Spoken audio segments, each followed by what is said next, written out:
지금은요, 불통의 시대인 것 같아요.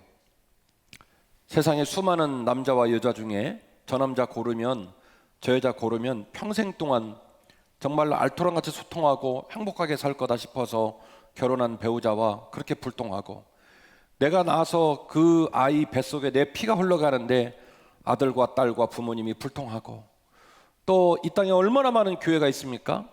그리스도의 피로 우리가 만나서 한 형제와 한 자매가 됐는데 목사와 성도가 불통하고, 성도와 성도가 불통하고, 직장이 있고 사업장이 있지만 그 사업장에 있는 벗들을 만나러 갈 때마다 가슴이 뛰고 그립고 그래야 되는데, 오늘도 출근하면 그 인간 또 있겠구나, 열받는다 그러면서 스트레스 받으면서 직장을 나가는 모습을 볼 때 지금은 불통의 시대가 아닌가라는 생각을 해보게 됩니다.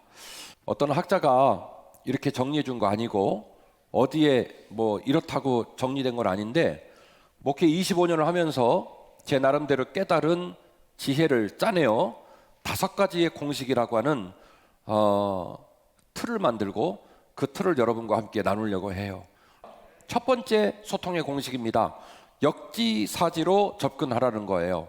역지사지로 접근하라. 다른 말로 말씀드리면 하나님 마음으로 보라는 겁니다. 역지사지로 보라는 말은 말 그대로 타자의 입장에 대어서 나를 바라보라는 거예요. 우리의 모든 말은 타자가 수용하고 반응하기를 원하는 강력한 의지를 가진 말입니다. 그래서 그 말은 내가 했던 말의 값어치, 내가 했던 말의 능력은 어디서 결과가 정해지고 어디서 그 값이 매겨지냐면, 타자가 내가 말한 만큼의 행동을 보였을 때, 반응이 나왔을 때 비로소 값어치가 정해지는 거예요. 내가 100을 줬는데 반응이 100이 나오면 이 사람은 말을 참 잘하는 사람이에요. 관계를 잘 맺는 사람이에요. 100을 주었을 때 몇이 나오면요? 100이 나오면. 혹시 100을 줬는데 반응이 1000이 나오면 이 사람은요, 대단한 사람이에요. 그리고 말도 엄청 많이 하고 시간도 엄청 많이 들이고 에너지도 엄청 많이 쓰는데 그 말과 그 에너지와 그 관계를 경험하는 사람이 관계를 맺을 때마다 상처를 받고 무겁고 힘이 들고 스트레스를 받고 우울하고 그러면 그 사람은 차라리 말과 행동과 만남을 안 갖는 게 훨씬 좋아요.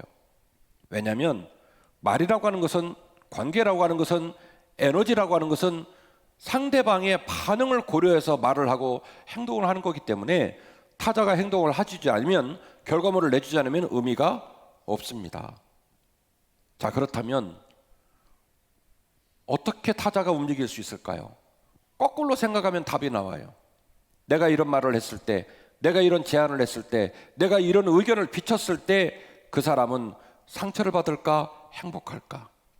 내가 이렇게 제안을 하고 내가 이렇게 에너지를 주었을 때 그 사람은 기뻐할까, 슬퍼할까? 내 입장이 아니라 누구의 입장? 상대방의 입장에서 생각해 보는 거예요. 그렇게 생각하는데 10초 안 걸립니다. 한 번만 생각할 수 있다면 여러분의 언어와 여러분의 시간과 여러분의 에너지는 반짝반짝 빛나기 시작합니다. 내 마음 말고 상대방의 마음을 헤아릴 수만 있다면, 한 번만 생각할 수 있다면 타자의 행동을 유발할 수 있는 말이 나가기 시작하고 타자의 반응을 유발하는 에너지가 나가기 시작한다는 거예요. 오늘 여러분에게 소개한 본문은 누가복음 10장의 본문인데요, 이 본문에서 12장 초입까지 이어지는 3가지의 사건에 관한 이야기는 제가 이전에 다른 설교를 통해서 여러 번 설교를 한 적이 있습니다. 오늘은 소통이라는 단어로 이 3가지의 사건을 다시 한번 관통해 보려고 하는데요, 좀 더 새롭게 다가서는 소통이라는 단어로 이 본문을 보니 이 본문 안에 굉장히 중요한 비밀이 숨겨져 있더라고 하는 것입니다. 어떻게 3가지입니까? 첫 번째는 율법 교사와 예수님과의 대화입니다. 두 번째는 이 첫 번째 대화 때문에 발생한 대화인데요, 일종의 가상의 대화죠. 첫 번째 대화가 소통으로 못 끝나고 뭘로 끝나냐면 안타깝게도 불통으로 끝나고 말았어요. 그래서 이 불통을 극복하기 위해서 주님이 예를 하나 드는데, 강도 만난 자와 사마리아인 얘기를 예로 들어서 강도 만난 자와 사마리아 사람의 대화가 두 번째 주제가 되고요, 세 번째는 그 이른바 유명한 마리아와 마르다 얘기가 나옵니다.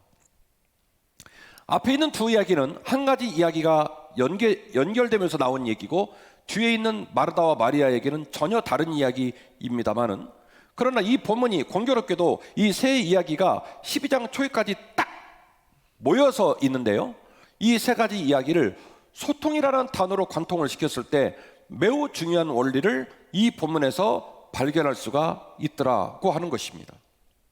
오늘 본문이 이렇게 시작합니다. 25절인데요, 어떤 율법교사가 일어나 예수를 시험하여 말했습니다. 선생님, 내가 어떻게 하면 영생을 얻겠습니까? 예수께서 말씀하십니다.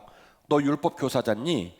너는 율법을 읽을 때 어떻게 답을 찾았니? 라고 주님이 묻습니다. 그러자 이 율법교사가 청산유수로 대답을 하죠. 네 마음과 목숨과 힘과 뜻을 다하여 주 너의 하나님을 사랑하라. 그리고 이와 똑같이 내 이웃을 내 몸처럼 사랑하라고 말씀하셨습니다. 주님이 말합니다. 이야, 역시 과연 율법교사네. 잘 알았어. 네 마음과 목숨과 힘과 뜻을 다하여 주 너의 하나님을 사랑하고 그와 똑같은 강도로, 조금도 떨어지지 않은 강도로 내 이웃을 사랑하라고 네가 읽었다는데 그거 정확하게 잘 읽었다. 그래서 주님이 그 대답을 칭찬하십니다. 여기까지를 보면 이 두 사람의 대화는 몹시 성공적으로 끝난 것으로 보입니다만, 이어지는 보면은 우리에게 끔찍한 절망을 맛보게 합니다. 29절입니다. 그 사람이 자기를 옳게 보이려고 예수께 다시 재차 질문합니다. 선생님, 그러면 선생님 말씀하시는 내 이웃은 누굽니까? 라고 질문을 해요. 자, 오늘 본문이 세 가지의 덩어리로 돼 있다고 그랬죠? 첫 번째는 예수님과 율법교사의 대화입니다. 성공적입니까? 비극적입니까? 가슴 아프게도 비극적으로 끝났습니다. 주님께서 지혜를 동원해서 마음을 다해서 답을 만들어 줬는데 이 사람은 그 답을 받아들이지 않았습니다. 그래서 엉뚱한 질문이 이어서 나옵니다. 선생님, 그렇다면 누가 우리의 이웃입니까? 이 알 듯 모를 듯한 질문이 오가는 이유가 무엇일까요? 우리가 아는 바와 같이 BC 721년, BC 587년 각각 아수르와 바벨론에 의해서 북왕국 이스라엘과 남유다가 완벽하게 멸망을 하고 말았습니다. 이후 하스몬 왕가의 마카비 혁명을 통해서 잠깐 동안 민족 봉기를 하고 그리고 자주 독립을 한 것처럼 보였던 그 삶들도 또 한 번 망가지게 되어지고, 그리고 오늘 이제 이 본문이 있는 본문의 시점에서는 심지어 무슨 일까지 벌어졌느냐, 갈리도 사마리아도 유다도 다 합쳐서 강원도나 충청 남북도 크기밖에 되지 않은 아주 조그만한 나라에서 갈리도와 유다도 사이에 있는 사마리아 도를 더 이상 그 땅에 있는 사람들은 우리의 이웃이 아니다라고 말할 정도로 유대인들에게 이웃의 의미는 구약 성경부터 흔히 듣고 흔히 알고 있는 단어지만 유대인들에게 있어서 이 이웃이라는 의미는 매우 협소한 의미로 축소되기 시작했다는 거예요. 아마 그래서 그랬는지 이 율법교사는 주님에게 재차 질문합니다. 주님이 말씀하신 이웃은 누굽니까? 라고 질문을 한 거죠. 그래서 주님이 굳이 두 번째 대화를 상정을 시킵니다.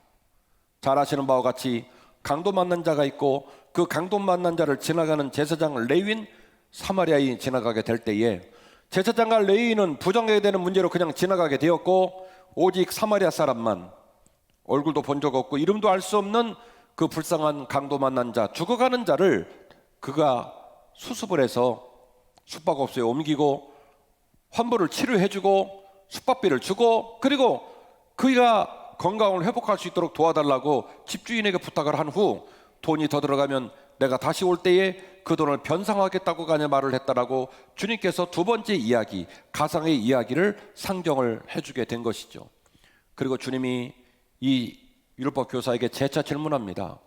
내가 너에게 묻노니 과연 누가 이웃이냐?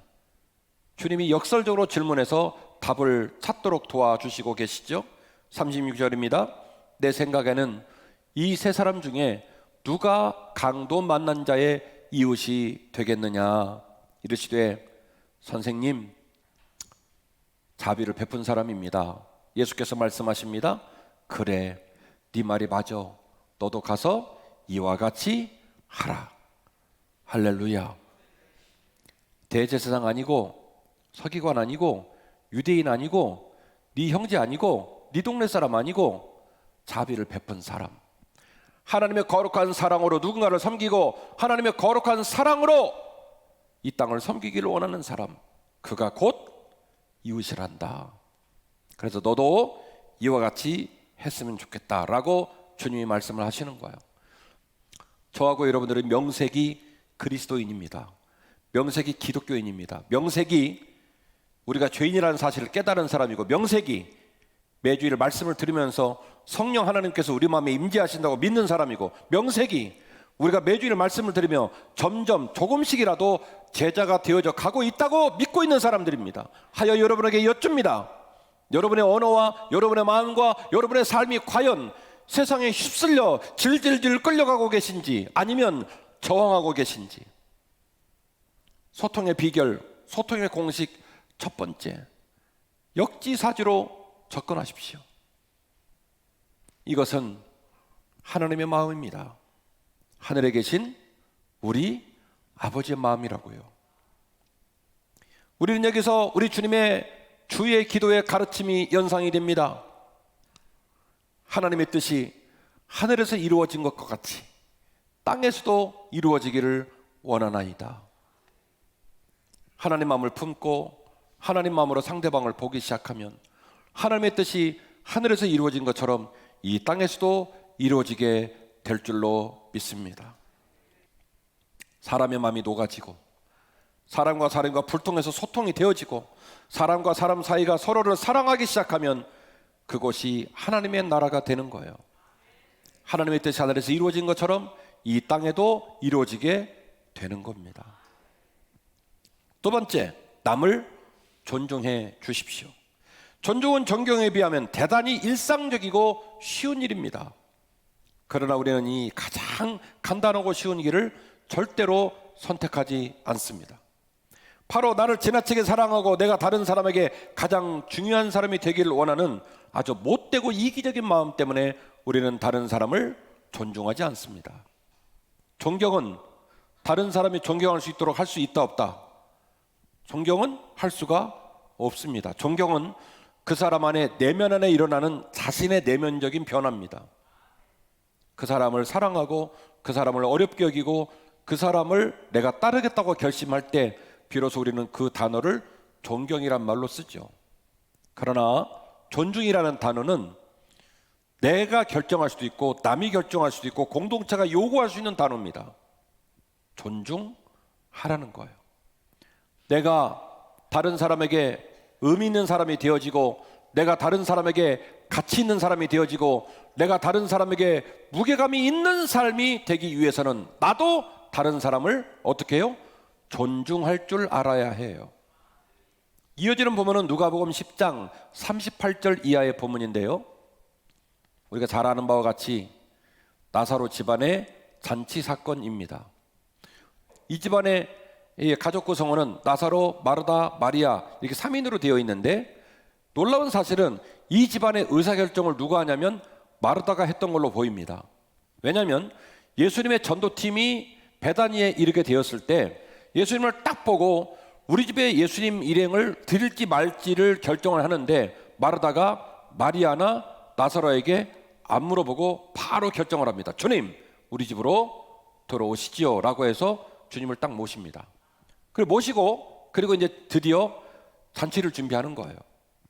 마르다의 사랑의 언어, 마르다의 마음은 저렇게 고단하시고 다크서클이 여기까지 내려온 예수님과 예수님 일행들에게 따뜻한 이밥과 잔치국수와 잡채와 샐러드, LA 갈비 이렇게 해갖고 좀 만나게 잡수게 해드리고 싶은 거예요. 그래서 마음이 너무 급해요. 냉장고 다 열려있고 식기 다 나와있고 막 따르그락따르 움직이는 거예요. 그런데 말이죠, 그 꼼시러운 기집애가 거실에서 예수님 발밑에 앉아가지고 아멘 아멘 이러고 앉았는 거예요. 와, 열받는 거죠. 그래가지고 음식을 만들던 마르다가 열받아가지고 주님께 이제 찡얼찡얼 대는 거예요. 주님, 저 기집애 좀 혼내주세요. 주님이 뭐라고 말씀하십니까? 주께서 대답하시되 이르시되 마르다야 마르다야. 2번 반복을 하시죠. 마르다야. 저는 여기서 예수님이 마르다를 향한 진한 사랑을 갖고 있다는 걸 제가 느꼈어요. 마르다야! 야 마르다야! 이게 아니에요. 이게 성경은 읽는 온도에 따라서 느낌이 달라요. 주님께서 마르다에게 진한 사랑을 갖고 있다는 걸 전 느꼈어요. 마르다야 마르다야, 네가 많은 일로 근심하고 염려하고 마음이 복잡한들 내가 안다. 그런데 몇 가지만 하든지 혹은 한 가지만이라도 족하니라 마리아는 좋은 편을 택했기 때문에 아마도 뺏기지 않을 것 같아. 이게 그 말이 무슨 얘기예요? 네가 찡얼찡얼 한다고 해서 저놈의 지집에 막 뒤에서 욕을 한다고 해서 마리아가 주방에 간다 안 간다, 네가 그런다고 해서 얘는 갈 얘가 아니야. 그 말이 무슨 얘기냐면, 주님 말을 제가 바꿔서 말씀드리면 그냥 내버려 둬. 마르다야, 네가 정성스럽게 만들어준 음식 내가 기쁘게 먹을 거야. 고맙게 여길 거야. 그러니까 너는 음식 만들고 얘는 여기서 아멘 아멘 해도 좀 미워도 그냥 두거라, 이 소리예요. 유식한 말로 말하면 존중하라는 거예요. 마리아는 마리아대로, 마르다는 마르다대로 존중하라는 거예요. 똑같은 이야기가 요한복음 11장과 요한복음 12장 11절까지 기록이 되어져 있는데요. 요한복음 12장 1절에서 11절 구간을 보시면 이 나사로가 부활을 하고 난 이후에 다시 잔치가 벌어지거든요. 똑같은 일이 벌어지는데 마르다는 여전히 음식을 만듭니다. 그러니까 은사가, 마르다의 사랑의 언어는 뭐냐면 음식이에요. 그 음식을 잘 만들어주는 거예요. 그 음식에 뭐가 담겨져 있냐면 사랑의 언어가 담겨져 있는 거예요. 그러니까 제 더 깊이 마르다와 마리아 편을 꼭 보시기를 바라지만 어떤 목사님들은 마르다와 마리아를 편가르기로 설교하는 경우가 있는데 제가 볼 때는 온당하지 않습니다.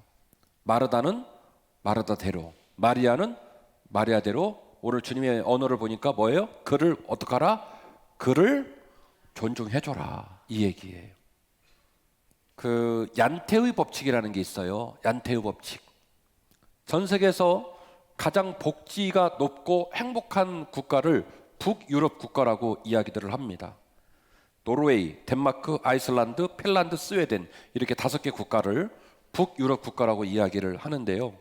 이 북유럽의 5개 국가는 여러분들도 잘 아시는 것처럼 세금이 장난이 아닙니다. 거의 소득의 60% 이상을 세금으로 받아간다고 하죠. 근데 더 웃기는 건 그걸 가지고 데모를 한다든지 그걸 가지고 세계적인 이슈를 만들지 않고 많은 사람들이 따박따박 세금을 내고 산다는 거예요. 그래서 다른 나라에 있는 사람들은 북유럽에 있는 국민들을 굉장히 신기하다고 판단을 많이 하는 편입니다. 또 다른 조사의 결과에 따르면 북유럽에 있는 국민들에게 물었다는 거예요. 당신이 그렇게 막중하게 낸 세금이 온당하게 시민들을 위해 사용된다고 믿느냐라고 물었을 때 전 국민의 93% 이상의 사람들이 네, 맞습니다. 내가 낸 헌금은 모든 시민들에게 제대로 잘 사용되어지고 있다고 믿습니다라고 답을 했다는 거예요. 그래서 많은 사람들은 북유럽의 사람들이 어떻게 이런 낯설은 문화를 가지고 살지라고 생각을 하는데, 이 북유럽의 문화를 연구하는 학자들에게서는 그 모든 사람들, 정치인, 대통령, 일반 시민이기까지 이 모든 사람들 안에 얀테의 법칙이 작동되고 있기 때문이라고 평가를 합니다. 얀테의 법칙이 10가지인데요. 내용이 이렇습니다. 첫 번째, 당신이 특별한 사람이라고 생각하지 말아라. 두 번째, 당신이 남들보다 좋은 사람이라고 착각하지 말아라. 세 번째, 당신이 다른 사람들보다도 더 똑똑하다고 생각하지 말아라. 네 번째, 당신이 다른 사람보다 더 낫다고 자만하지 말아라. 다섯 번째, 당신이 다른 사람보다 더 많이 안다고 생각하지 말아라. 여섯 번째, 당신이 다른 이들보다 더 중요하다고 생각하지 말아라. 일곱 번째, 당신이 모든 것을 잘한다고 생각하지 말아라. 여덟 번째, 다른 사람을 비웃지 말아라. 아홉 번째, 다른 사람이 당신에게 관심이 있다고 생각하지 말아라. 열 번째, 당신이 다른 사람에게 무엇이든지 가르칠 수 있다고 생각하지 말아라. 이렇게 10가지예요. 10가지가 전부 다른 얘기지만 그 10가지는 같은 얘기입니다. 잘난 체 하지 말아라. 우리는 어떻게 가르치죠? 영재라고 가르치잖아요. 우리 아들은 특별해. 우리 딸은 특별해. 여기 이곳에도 선생님 앉아 계십니다마는 학생들이 아직 학생이기 때문에 수학만 배우는 게 아니라 영어만 배우는 것이 아니라 인격도 배워야 되고 서로 더불어서 살면서 거절도 배워야 되고 사실은 정말 금보다 귀한 수많은 이야기들을 선생님이 가르쳐 줘야 되는데 그 불편한 얘기를 가르치면 학부형이 와서 교무실에 물건을 집어던지고 쌍욕을 하고 이게 우리 사회의 민낯입니다. 조금도 자식에게 거절을 가르치지 않아요. 우리 자식이 최고라는 거예요. 자기 마음대로 하도록 내버려 두는 거예요. 그런데 얀테 법칙이 작동되는 북유럽 사람들은 정반대로 살자라고 약속을 하고 그 약속과 그 문화를 할아버지로부터 아들로, 아들로부터 손자로 이어져 내려오고 있다고 하는 거예요. 이 얀테 법칙은 북유럽 사람들의 입에서 입으로, 마음에서 마음으로 전수되어 온 북유럽의 정신인데, 그래서 다른 말로는 얀테 법칙이라고 하기도 하고 다른 말로는 보통 사람들의 법칙이라고 부르기도 한답니다. 얀테는요, 덴마크 출신 노르웨이 작가 악셀 산데모세라는 분이 계신데, 이 악셀 산데모세라는 분이 1933년에 발표한 소설에 나오는 덴마크의 가상의 마을 이름이에요. 이 소설 이름이 도망자, 그의 지난 발자취를 따라서 건너다라는 긴 제목의 소설책인데, 이 소설책에 덴마크의 가상의 마을 이름이 나오는데 그 마을 이름이 뭐냐면 얀테라는 마을이에요. 그리고 이 마을에는 법칙이 있어요. 그래서 이른바 얀테의 법칙인데, 그 마을의 법칙이 뭐냐면 딱 하나예요. 절대로 잘난 체 하지 말라는 거예요.